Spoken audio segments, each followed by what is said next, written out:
酒井法子是红遍全亚洲的玉女偶像，她曾是大家心目中的清纯女神，但如今的她出卖身体，在赌场里陪老板们跳舞，甚至全裸出演电影，拍摄大尺度写真，在微博向粉丝乞讨。很多人都好奇，曾经的天后为何会堕落至此？到底她是自甘堕落，还是另有隐情？她到底经历了什么，才会落到如今的地步？酒井法子出生在一个悲苦的家庭，父亲是一个赌徒，母亲是父亲的第二任妻子。父亲每次输光钱后，便会对妻子实施家暴。法子的母亲强忍委屈生下了他，取名酒井法子。而在佛教中，法子乃是步入正道的意思。母亲希望法子的到来可以让父亲重归正路。遗憾的是，对于一个浪子，他如何听得进去劝？在夜深人静的时候，父亲就用拳头把母亲打得遍体鳞伤，而年幼的法子就看着母亲一天天的挨打，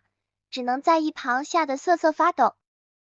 慢慢的，母亲因不堪父亲的打骂，便带着法子逃回了老家。然而母亲并没有给法子一个全新的生活，而是和老家寺庙的和尚私奔了，将5岁的法子一个人留在了寺庙里。而那时法子的父亲因为黑道的事情入狱，寺庙只好联系法子的其他亲戚，最终将法子送到姑姑家寄养，过着寄人篱下的生活。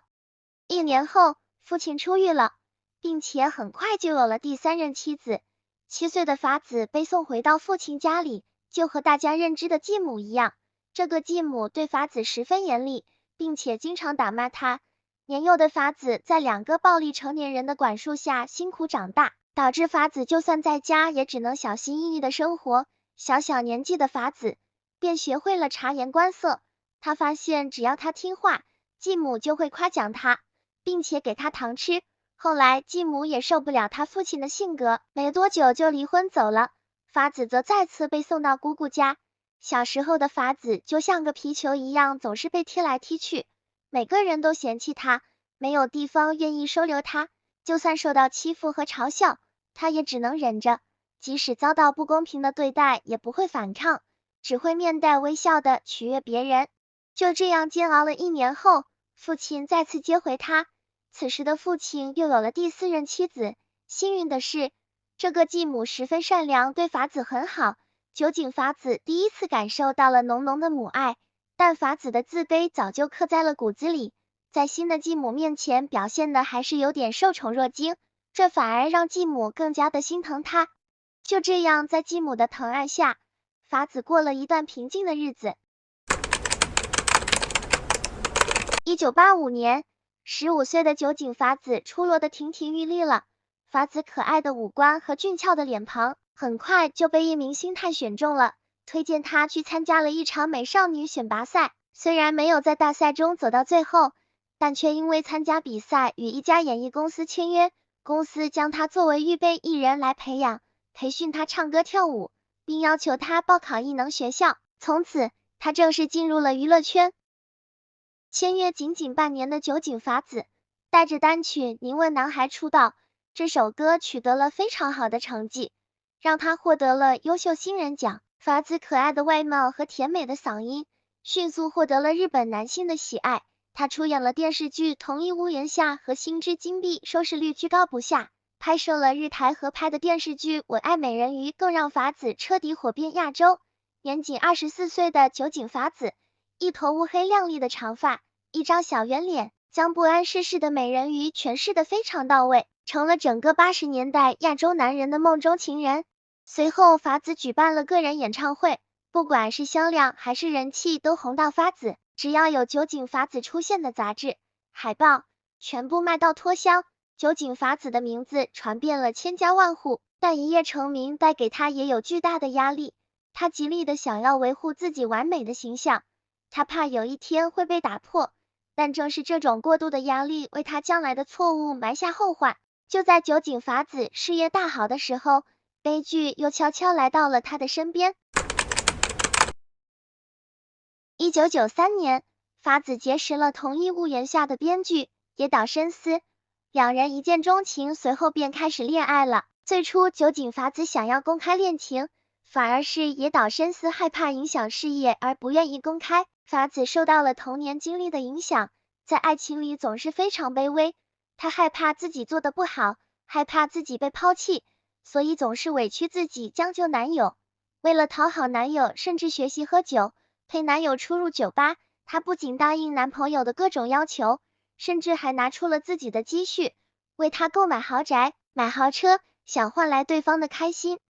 野岛伸司不喜欢他出演吻戏，所以只要有亲密镜头的电影，酒井法子都婉拒了。野岛伸司觉得他没时间陪自己，酒井法子冒着赔付巨额违约金的风险，推掉了一半的广告和演唱会。每次吃饭的时候，酒井法子都是亲自下厨，做好后跪在地上一口一口喂着野岛伸司吃。法子更是承担了野岛伸司所有的花销，每个月还给他大量的零花钱，同时随叫随到，过得比保姆还不如。可是即便这样，这个男人还是不想娶她。法子怎么也想不到，自己的男朋友被媒体爆出是个有妇之夫，无奈之下只能以分手告终。法子哭成了泪人。分手之后，酒井法子也没心思工作了，因此想割腕自杀，还好被当时的闺蜜救了下来。失恋后的酒井法子心情低落，也没有什么事业心，经常会去海边散心。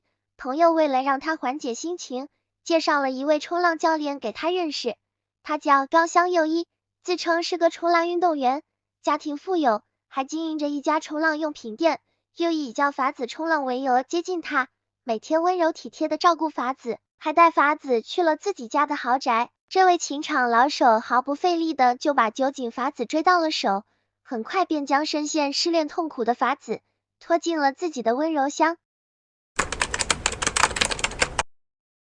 1998年12月，刚刚恋爱几个月的酒井法子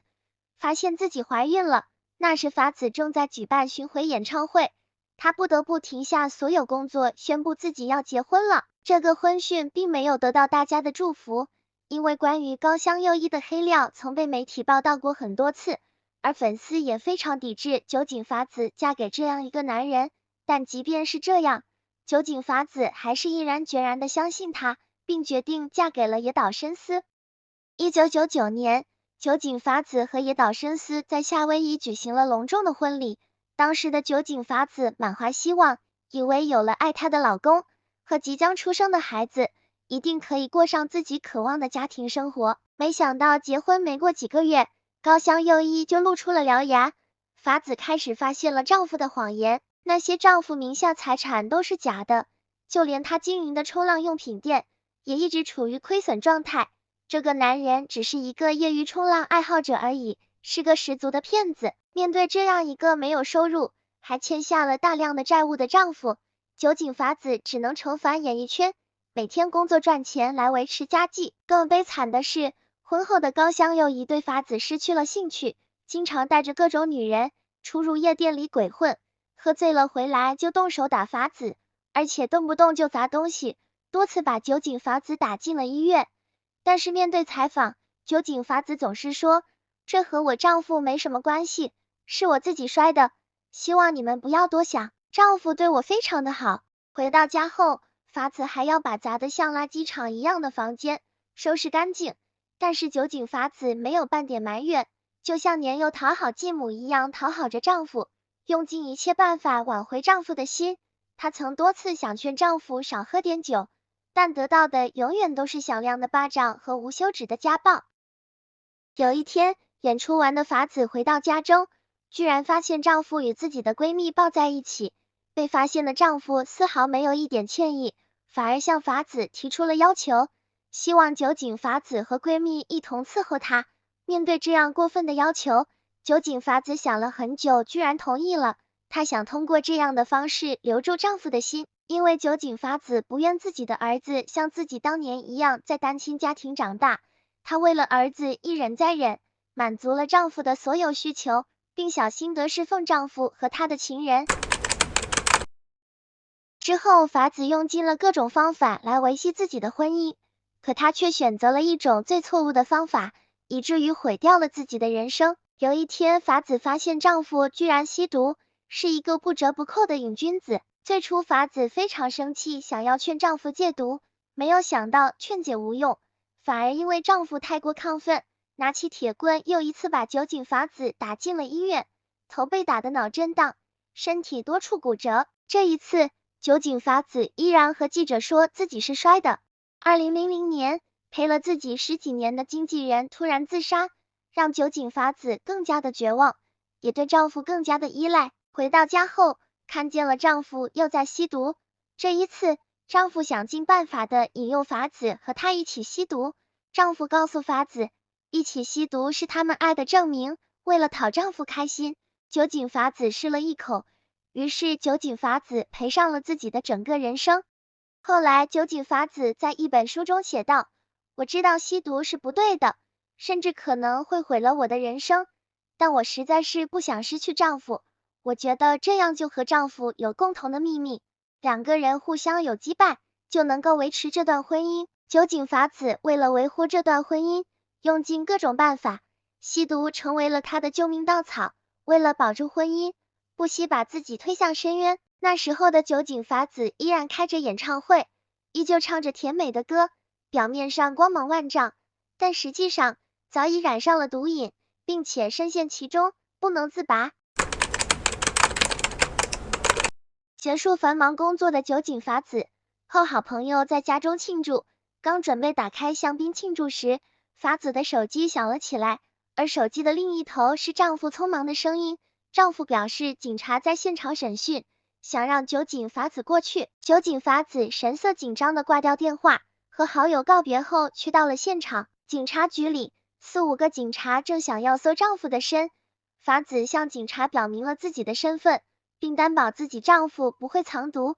但警察又不是那些无脑的追星族，警察视而不见酒井法子那柔弱的眼神，强行搜了高香佑一的身，并在他身上搜到了大量的毒品。此时酒井法子害怕警察询问他，就趁混乱之际赶紧离开现场。离开警局后的酒井法子回到家中，随便收拾了几件衣服就走了。临走时把儿子交给了闺蜜。丈夫被逮捕，作为妻子肯定要例行查问，可警察赶到酒井法子家时，发现人去楼空。第二天，全日本都在报道酒井法子的丈夫吸毒被捕，酒井法子下落不明。法子的行为无意间坐实了自己吸毒的罪名。逃跑后的酒井法子想到了年少时对自己很好的继母，向继母说了事情的来源，继母对她还是很关心的，于是年迈的继母带着法子到处躲藏。过了一段时间，酒井法子知道警察已经掌握了全部的证据，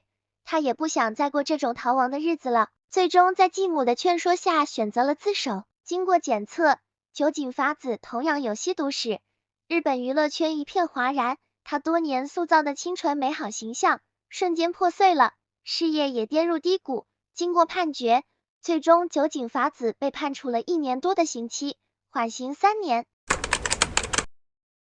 酒井法子的吸毒丑闻轰动了整个日本，从此跌落神坛，经纪公司给他开出了5亿日元的违约金，他的各种广告和综艺全部被取消，并向酒井法子要了天价的违约金。以前的好朋友也纷纷和他撇清关系，不仅债务缠身，还要面对牢狱之灾。背上巨额的债务的酒井法子已经没有大的公司敢要他了，最后一个小公司签下了他。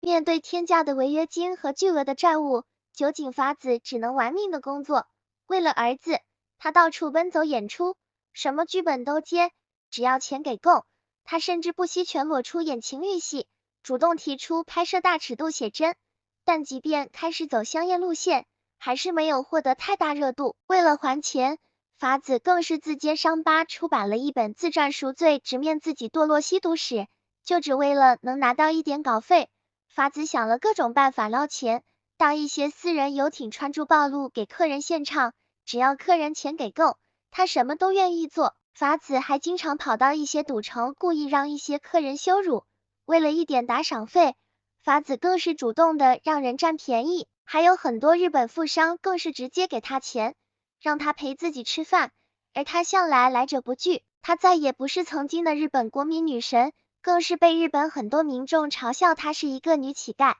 在日本混不下去的酒井法子，又将眼光放到了娱乐产业正在蓬勃发展的中国。他知道很多粉丝都还记得他，甚至有内地的富商高价邀请他出席饭局。酒井法子注册了微博，并且在网上直接挂起了付费链接，直接让粉丝充钱注册会员。从前的一个大众女神，竟然沦落成乞丐，伸手问粉丝要钱，很多网友直接骂他在线乞讨。因为这件事也彻底伤了中国粉丝的心。回顾了酒井法子的一生，其实都是个悲剧。